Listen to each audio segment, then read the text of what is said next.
Okay, guys. So we're going to be working with 6.4 today.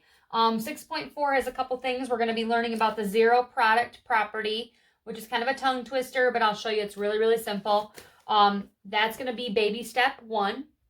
Baby step 2 is going to be factoring the greatest common monomial factor, which is also a tongue twister, but I'm going to show you it's very simple. It's baby step 2. And then we're going to be putting baby step 1 and baby step 2 together to do a 2-step problem. Okay, so I'm going to show you one step, show you another step, and then we're going to put them together for a 2-step problem. And that's all we're doing for today. Okay, so the first thing is, how do you solve these? So when you have a problem like this, and you have a thing of parentheses and another thing of parentheses, and it's equal to 0, that means either this is equal to 0 or this is equal to 0, because one of them has to be 0, right? If I tell you I'm thinking of a number and I'm thinking of another number, and when you multiply them, you get 0, what's true about one of those numbers? One of them has to be 0, right? Either this has to be 0 or that has to be 0. So you're going to break it up into 2 problems. So break it up into this one, which is x minus 4 equals 0. And this one, x plus 2 equals 0. And you're going to solve both of these problems. Now, you probably can solve this in your head, but just for the sake of practice, let's go ahead and show our work and do that. Once you've done it enough and you feel comfortable and you've done these probably 10 times, you can stop showing so much work. But right now, how do you get rid of a minus 4? The opposite is to add 4. These go away. 0 plus 4 is 4. So our answer is positive 4. You can probably guess if it was a negative 4, the answer is going to be a positive 4. And eventually you won't have to show all this work in blue. You'll be able to go right to the answer. Okay, once you feel comfortable after you've done it a few times. Same thing here. X plus 2 equals 0. The opposite of plus 2 is minus 2. These go away. And 0 take away 2 is negative 2. And that's your other answer. So you have 2 solutions, 2 answers. Again, from positive 2, you can probably bet the answer is going to be negative 2 without doing any work. But for right now, until you guys get comfortable, we're going to show the work. So go ahead now. I've already got the checkpoint set up. Go ahead now and pause the video. Write this down and try this checkpoint on your own. And then come back and watch me do it. So I'll give you a second to pause the video.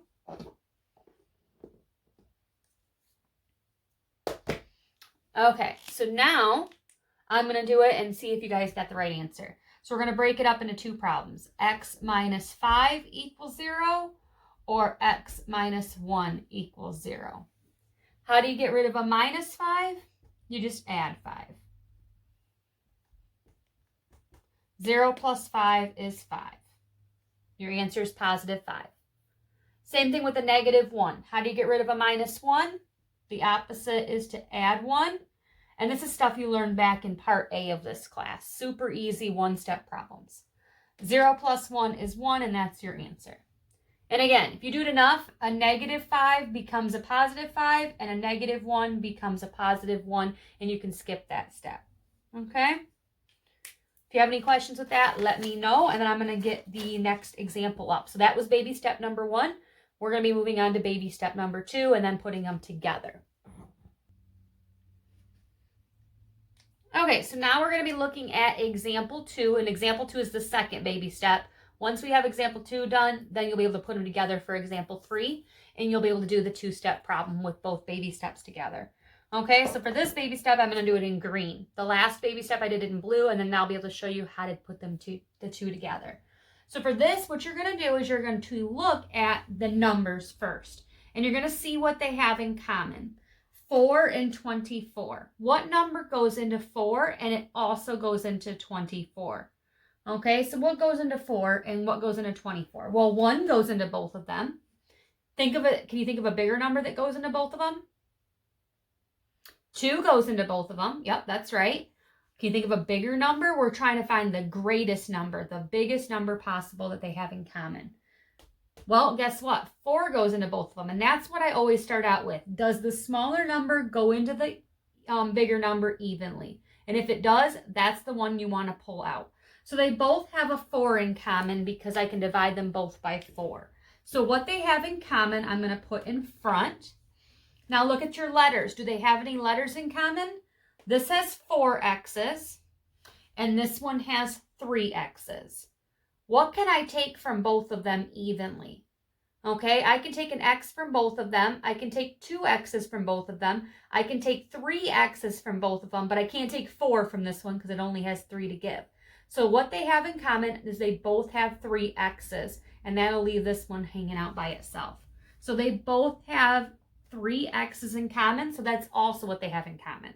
The directions for these are find the greatest common binomial factor, meaning find what they have in common and the biggest thing that they have in common. So now we found what they have in common, then the leftovers are going to go in the parentheses. So what we're doing is we're doing the opposite of the distributive property. So back for section 6.2, you learned about the distributive property. Now we're doing the opposite. We're factoring. We're pulling out and dividing versus multiplying and putting in. Okay, so we're doing the opposite. So 4 divided by 4 is 1. We don't need to put our imaginary 1. X to the 4th, taking out x to the 3rd. How much is 4 x's taking away 3 x's? Remember I said we'd have 1 left over? We have an x left over. Plus, just write the plus. Do the same thing with the 24. 24 divided by 4 is 6. We have 3 x's and we're taking 3 away. We have 3 and we're taking all 3 away. Do we have any x's left? No, we just have the 6. Now that is your answer. Okay, so that's your second baby step. So the blue step that I just showed you for example 1, and now the green step for example 2 is your second baby step, and then for example 3, we'll be putting them all together. Now, if you're not sure if you did it right, you can always double check it by doing the distributive property. So this is your answer. You are done. There's no work to show, but you can also do 4 times 1 is 4. 3 plus 1 is 4. 4 times 6 is 12, and x to the 3rd stays x to the 3rd. So you can actually distribute it back, or you could do a 2 by 1 box, just like you learned in section 6.2. Okay? So it's kind of the opposite, or not kind of, it is the opposite of what you learned for section 6.2. So instead of multiplying, now we're pulling out and dividing. And they don't call it dividing, they call it factoring. Okay? So now you know how to add, subtract, multiply polynomials, and now you know how to divide polynomials, but we call it factoring. Okay? So again, now we have a checkpoint, so go ahead and pause the video at this point and try this checkpoint on your own. See what they have in common. Whatever they don't have in common goes inside the parentheses. If you're still confused, let me show you one more example. So for this one, 14 and 35. What I try is, does a smaller number go into the bigger number evenly? Does 14 go into 35 evenly? No, it doesn't. Okay, so what else goes into 14? 2 times 7, right? So let's try the bigger of the two numbers. Out of 2 and 7, 7's bigger. 7 goes into 14. Does 7 go into 35 evenly? Yeah, 7 times 5 is 35. So we know we both have a 7 in common. Okay, what about letters? Do they both have an M? No. Do they both have an N? No, one has an M and one has an N. Do they have any letters in common? No, they don't. So whatever they have in common goes in the front, and whatever they don't have in common goes in the parentheses. So that's all they have in common is a 7, and that's okay. So now look and see what we can pull out. We're going to pull out a 7 from both. 14 divided by 7 is 2, and we still have the M, plus 35 divided by 7, we already said was 5. I'm just going to rewrite this plus sign, sorry, it was a little sloppy. And then the N. So I kind of ran out of room, so I'm going to put the N in there and then close the parenthesis. And again, you can do the distributive property to try to see if it works. 7 times 2M is 14M, and 7 times 5N is 35N. So it's the opposite of the distributive property. It's dividing, okay? So now that you've learned the blue step and this now new green step, we can put the two steps together for example 3, and we'll be done with today's assignment. So let me get example 3 up for you. Okay, so now we're going to do example 3, and you'll notice in example 3 we have the equals 0 again. Okay, before you start, you always have to have it equal to 0. You don't want it equal to any other number other than 0, okay? And we need to see what they have in common. So we're going to actually do the green step first from example 2. What do they have in common? Does the smaller number 2 go into the bigger number 8 evenly? Does 2 go into 8 evenly? Yeah, 4 times. So they both have a 2 in common. Do they have any letters in common? X squared and x.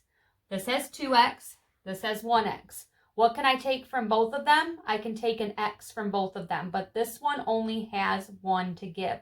So I'm going to take an x from both of them. So they both have an x in common and they both have a 2 in common. So I'm going to take out a 2 and I'm going to take out an x. And then it's still going to be equal to 0. That's the new part. Okay, before when we were doing the green step, there was no equals 0. Okay, it just stopped there. But now we have the equals 0 part. So don't forget that. So now what do they have in common? The 2x. Take out the 2x. 2 divided by 2 is my imaginary 1, but I don't need to write that. 2x, take away an x. I have 2. I'm taking 1 away. I only have an x left. Do it again with the 8. So plus 8 divided by 2 is 4. We have 1x and we're taking it away. So we have 1, we're taking it away. We only have the 4 now. We don't have any x's. And normally you'd be done. Okay, if it stopped like that, you would be done. That's your answer. But if it's got that equal 0, now you're going to go back and do what you did for the first example. So remember back to that baby step. Okay, you're going to break it up. This equals 0 and this equals 0. So 2x equals 0, solve that. And x plus 4 equals 0, solve that. And this should be very, very simple. You guys learned how to solve these back when you were in part A of this class. The very first chapter, chapter 1, helped you do that. And we're all the way in chapter 6 now. So you definitely are able to do these. So how do you get rid of a 2 times x though? Be careful. You have to divide by 2. So be careful. You're not subtracting 2 here. You're dividing to get x by itself. But 0 divided by anything is 0. So your first answer is 0. You have one answer there. And then we're going to have another answer over here. How do you get rid of the plus 4? The opposite is to subtract 4. 0 take away 4 is negative 4. Okay, now if you've done these enough and you can go from a positive 4 to a negative 4 and 2x all the way to 0 without showing your work, you can skip the blue step. You must have the green step down though, okay? And I would highly suggest you have the green and the blue step until you've done these enough where you feel comfortable and you're not messing up, okay? It's really easy to make mistakes with these. So you've got a baby step and a baby step together. And that's as far as we're gonna go. It's just 2 steps, okay? So I will put up, I'm gonna do one more example for you, and then we'll do a checkpoint and we'll be done for today.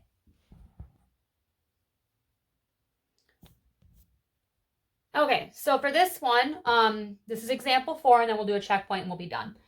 So for this, you've got equals 15n. What do we want it equal to? We don't want it to equal to 15. We don't want it to be 15n. We want it equal to 0. So if it's not equal to 0, you cannot do the blue and the green baby steps. We're going to add one more step here, but you know how to deal with that. Okay, if I've got something here and I don't want it here, and it's a positive 15n, how do I get rid of a plus 15? Well, I would just subtract 15n and subtract 15n. These would go away and I'd have nothing, or 0, which is what I want. So I've got 6n squared minus 15n equals nothing, equals 0. Now I can start my problem, okay? And if you've done this enough, you can take a positive and you can just move it over and make it negative. You don't have to do this actual step. You can do that step in your head if you'd like, okay? So now we've got it equal to 0, and now we can do the green step and then the blue step, just like example 1 and example 2 from earlier. So green step, the greatest common factor. What do they have in common, and what's the biggest thing they have in common? So does 6 go into 15 evenly? That's where I first start. No. Okay, 6, 12, 18. It doesn't go into 15. Okay, So now what else goes into 6? Well, 2 times 3. Okay, take the bigger number, 3. Does 3 go into 15 evenly?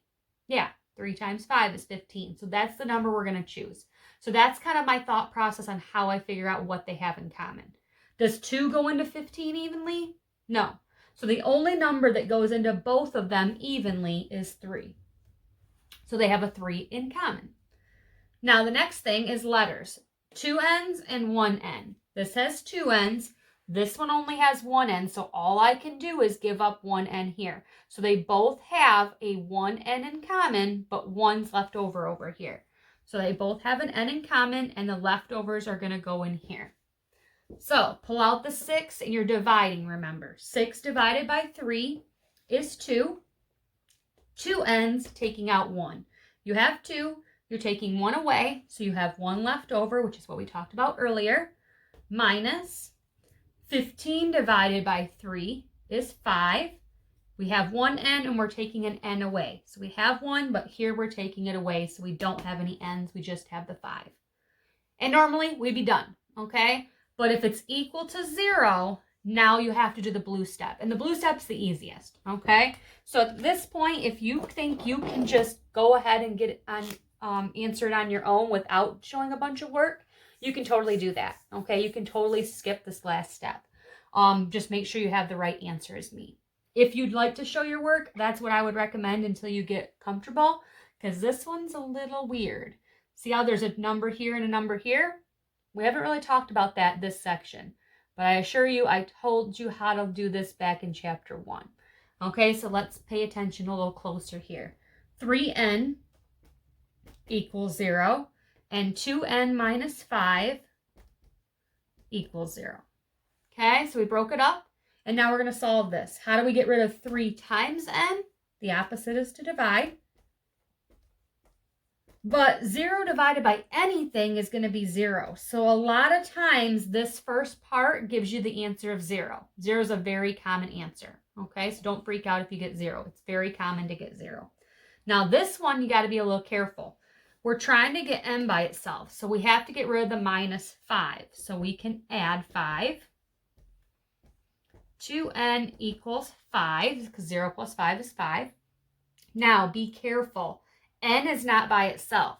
So to get rid of the 2, we have to divide both sides by 2. Let me put it down so you can see. We have to divide both sides by 2, and at this point, you're going to get a decimal, and that's totally fine. 5 divided by 2 is 2.5, or you could leave it as a decimal, or sorry, you could leave it as a fraction, or you could make it as a mixed number. Okay, so 2.5 or 5 halves, or if you wanted to make it a mixed number, sorry, can't see that. If you want to make it a mixed number, you could say 2 and 1/2. All those would be correct. It's probably most likely going to be the decimal, top divided by bottom. 5 divided by 2 is 2.5. Okay? So be careful. You can't just go from -5 to +5. The answer is not +5. You do have to do the work. But you were taught how to do these 2-step problems back in section 1.2, back in chapter 1 when you first started with part A of this class. Okay, so that's example 4. I'm going to throw up one more checkpoint, have you check it, and then we'll be done with 6.4 today. Okay, last one, checkpoint. Go ahead and pause the video. Try this on your own. If you're still lost, I will help you though. We're going to be doing the green step and the blue step. So luckily this problem's already equal to 0, so we don't have to do any maneuvering. But if it wasn't equal to 0, we'd have to move it around just like we dealt with the 15 and on the last example. Okay, so we're going to start with the green step because we have it equal to 0. What do they have in common? Does 3 go into 9 evenly? Yes, so they both have a 3 in common. So I always see if that smaller number goes in first. Do they both have a letter in common? Yep, they both have an S. So now the leftovers are going to go in the parentheses. 3 divided by 3 is my imaginary 1. S squared taking out an S. 2s taking out an S still leaves you an S. Side note, I don't normally make my S's like this, but in math, I always write a little curly Q on my S's, just like my T's, so that they don't look like 5s. Okay, sometimes if you get lazy, they'll start looking like 5s halfway through the problem. And I don't want you guys to mess up. Okay, minus 9 divided by 3 is 3. 1s taking away an s. So s take away s is no s. And you would be done, but if it's equal 0, you got to do one more step. And all you have to do if it's equal to 0 is just break it up into 2 problems, okay? So let me move that over. There's a glare. Okay, so now you're going to break it up and you're going to do the blue step and just break it up into 2 problems. 3s equals 0 or s minus 3 equals 0. And again, if you know the answers to these without doing all of the work, you can just go right to the answer, or you can show your work here. It doesn't matter, but make sure you have the green step in between. So you divide by 3, but you can pretty much bet 0 divided by anything is going to be 0. Okay, so that one's kind of easy. If you want to go right from here to s equals 0, you can do that. Same thing with this one, minus 3. I'm going to do the opposite by adding 3. 0 plus 3 is 3. So it's a positive 3. Again, if you want to go from negative 3 right to positive 3, if you can remember to do that, that's fine. Okay. But the biggest mistake I see on these, on the test and on the final, is people have a negative 3 here and they answer it as a negative 3 instead of flipping it to a positive 3. So remember, your answers are always going to be multiple choice. For me, on all tests and all exams are going to be multiple choice.